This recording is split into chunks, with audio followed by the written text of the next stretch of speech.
Hey everybody, Z Garcia here, and today I'm going to be taking a look at Venturesome here from Michael Reineck, a very interesting designer, one who I like quite a bit. Now this Venturesome game here is a reworking of this little game right here, which in English is known as Dark Whisperings, sort of a court intrigue kind of game with a lot of the same ideas. And in fact, I'll be doing a video, you can definitely go check this out now, in which I'm comparing these two side by side so that you understand kind of how the evolution has come about. You know, what from this has changed, what has remained the same, and how did it evolve into this game I'm reviewing today.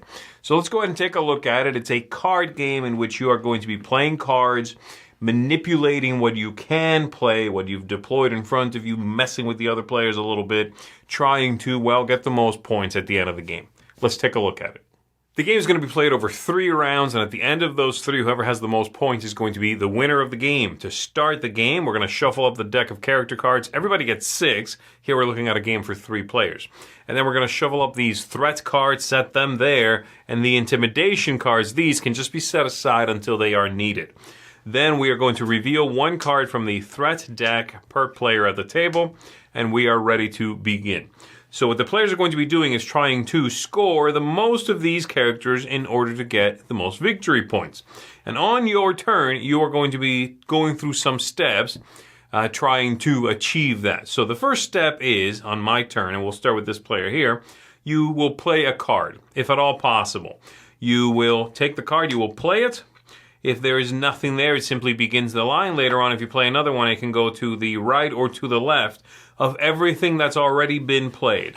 If you are out of cards, or if you do not have any cards that don't already appear, so purple, for example, already appears in my lineup, I cannot duplicate a color, then I cannot play, and I will pass my step 1, play a card on my turn.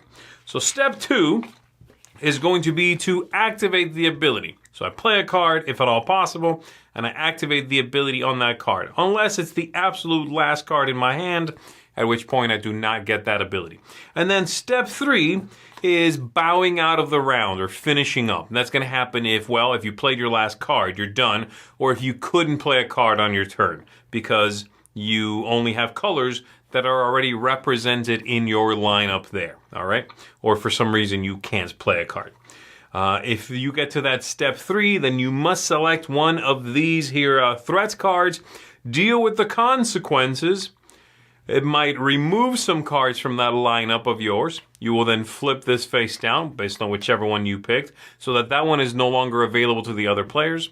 Any cards you lost are gone into the discard pile, and the rest that are still here, you will pick them up and put them in a score pile for yourself. And then you're done for this round until everyone passes, and we can then start the second round, and then the same thing for the third, okay? So let's say I am starting, I am going to go ahead and play a card to my lineup. So I'm going to play this professor here.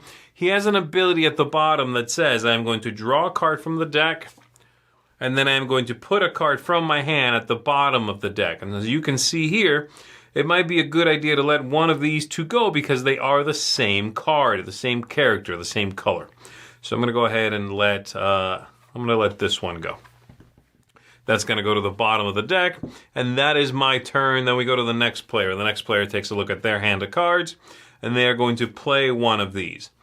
All of these cards are going to have different abilities, which I will talk about in 1 second. So this one, for example, this player plays a card, and the idea is this power here is they have to give someone else a card from their hand, and that player has to give them back a different card.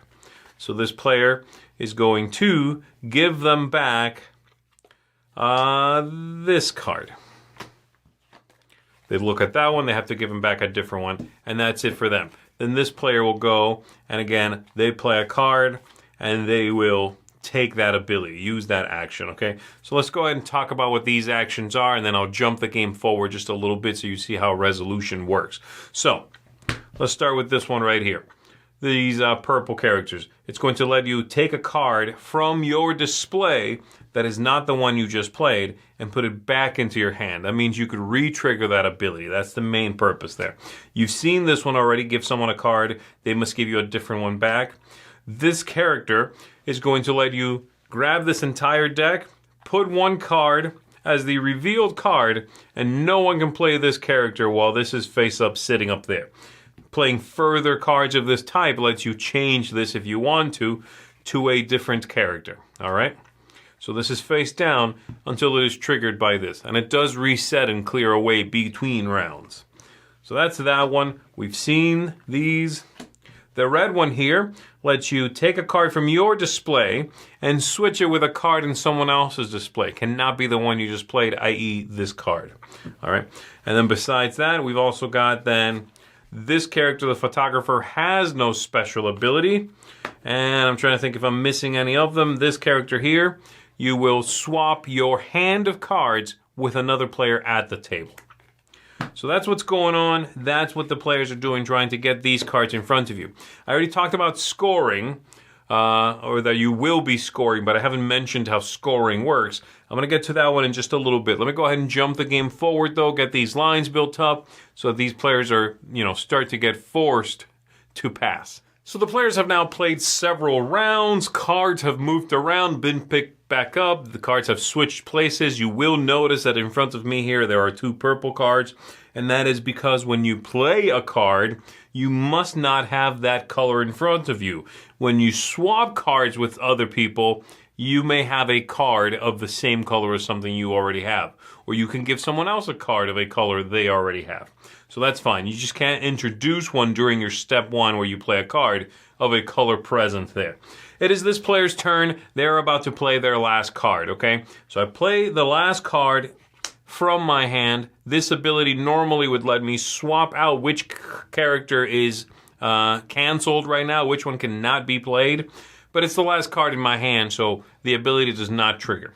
And now that I've finished that, I get to step 1 that was playing, step 2 was triggering, and then step 3 is selecting one of these because I'm out of cards. It also would have triggered if I wouldn't be able to play a card. Now, one of these 3 I'm going to have to deal with. The first one here gets rid of all of my maps, and as I look at my display, I've got that card and that card that I would lose. I would lose these 2 to that one. This one over here gets rid of all of those characters, so I would lose these and this one. I would lose these 3. And then this one here gets rid of all of my 1 gem and 2 gem cards. As I look around, I see a 3 gem there and a 3 gem there, but none of the other ones have gems. Fantastic. That's the one I'm going with because I lose nothing to it. Now that I've lost anything I would, I pick up all these and then go in my score pile. Then it's this player's turn. This player has this card which they cannot play because they have one already. So they have to skip steps 1 and 2 and instead go right to step 3. This card will simply be discarded from their hand and they have to contend with one of these 2. They're both pretty bad. They would lose all 3 of these cards to this one and they would lose these 2 cards to this one. So they're going to go ahead and go with that one where they lose every red and every purple card. They score these 3 in their score pile. And this is flipped. And then we go to the last player who also cannot play this card. And they have to contend with this one. They only lose that card to it. It's the only map. And so they gather all these and they go in their score pile. Once that's done, the round is over. These 3 will be discarded. And this will be reset. And we start a new round with the player after the last one who resolved having to take one of these threats, okay? And then we do it for a second round and we do it for a third round. At the end of the game, that's when we figure out our final score. And the way the score works is every gem is worth 1 point. So this card is worth 3 points. That's another 3 for 6 points. Every item is going to be worth a point, but if you get 3 of the same, you get a bonus 4 points for that. So for example, if I have this card here and this one, that's 1, 2, 3, but I have 3 of the same, so that's a bonus 4 for 7. 7, if I had these, 8, 9, 10, 11, 12, 13 so far. And then the last thing would be the maps. The maps are going to give you a bonus point for every card of that color you have, and they count themselves. So if this is all of it, I'm up to, 7, 8, 9, 10, 11, 12, 13, 14, 15 points is what I've got right here. Figure out your final score, and whoever has the highest total, of course, is going to be the winner of the game. So that is Venturesome, and I'll go ahead and give you some final thoughts now. I will say there are going to be some inherent comparisons to this previous game just because I've owned this for a few years and I'm aware of it, and I know it fairly well. So there's going to be, again, just unavoidably some ideas that I'm comparing to the previous game. I'll try to think of it, though, as something that you haven't experienced before, maybe don't have access or have never played the original game. So let's start with some good things here. The game's artwork, the setting, the quality of the cards, it's lovely. I really like the style of this game. I think it's well produced. It's a good size. The card size is those large format, beauties, and it all works well. I like the illustrations on those threats, those hazards. Those are fantastic. And the Indiana Jones-esque vibe here works pretty well for me. I like that. The game is very interactive, and you can kind of decide if that's going to be a positive or a negative for you, but it's very, very, it kind of is in your face. There's going to be a lot of changing cards with other players, sometimes bouncing things back, stealing one from somebody else's table, that sort of thing. So you'll be trying to manipulate all these things in order to give yourself victory points. But the good thing about it is, yes, it's very interactive, but there's a very specific reason why it's interactive, and that is you're trying to maximize your scoring. One big difference from the previous game here is, in this game there was also all that interaction, but it was fully designed to trip somebody else up. In the previous game, if somebody couldn't play because they had no card that wasn't already on the table, and so they couldn't double up, then they would trip up and everybody else scores points off of their inability to play. And so you'd be able to switch cards with them or switch their hands or what have you in order to make that happen. It felt very confrontational as well, but it was directed at merely making them mess up. And in this game, I find if I'm stealing a card from in front of you, I'm not trying to mess you up. I'm trying to get something I want. I need that third Ankh, or I want that 3-gem card, or what have you. So I like that interaction. It's, yes, very in your face, but I'm doing it to help me, not just mess you up. I think there's also a lot of opportunities here for clever play. Ways in which you can play a card to bounce a different card back into your hand, and then play that and utilize the ability again. Ways to shut down possible plays, ways to manipulate something to work out for you. If you have multiple cards of the same color, you could always play the first one, give it away, and take something else, and then play the second card of that type, and therefore you don't have two of the same, so you could play that second one. Those moments are all over this game, and I find that to be very clever and enjoyable. Things that are a little bit tricky are going to be, and again, these are slight negatives for me. The game is weird. There's some quirkiness, and again, coming from the original game, this isn't as bizarre to me, but I could definitely see it not hitting the right note because it seems and comes across like a big take that pile of nonsense. And I think it's going to take a couple of plays for folks to go, okay, I kind of see what this game is doing. It's not just picking on other people. It's also, unfortunately, because of the way that those bad cards work out. I forget what they're called now. What are those called? The threat cards. That's it. The threat cards, because of the way those work out, because of the way they punish you when you pass, you have to take one of the ones that's left. Sometimes you want to pass early, but in this game you are not able to pass if you can play. If you can play a card from your hand, you have to play a card from your hand. And perhaps the other players take some of the things you were hoping to acquire or be the one you chose, and you're left with something that really wrecks your display before you're able to score those cards. So get rid of everything that has 1 or 2 gems. Well, that's most of my cards. Boom, that's all gone. You only score whatever's left. So that can feel lucky. This idea of, I really want to pass right now, so I can scoop up these cards and bank them, but I'm able to play, so I have to play. you can try to manipulate that. You can try, and this is sort of like a next level strategy here, but you could try to give yourself a hand which you cannot play from, and then go, oh, look at that, I can't play. I'm scoring all of this stuff with that one threat that doesn't hurt me. But it can feel lucky that way. Plus, the card is a card game. The game is a card game, rather, so it's going to be lucky anyway.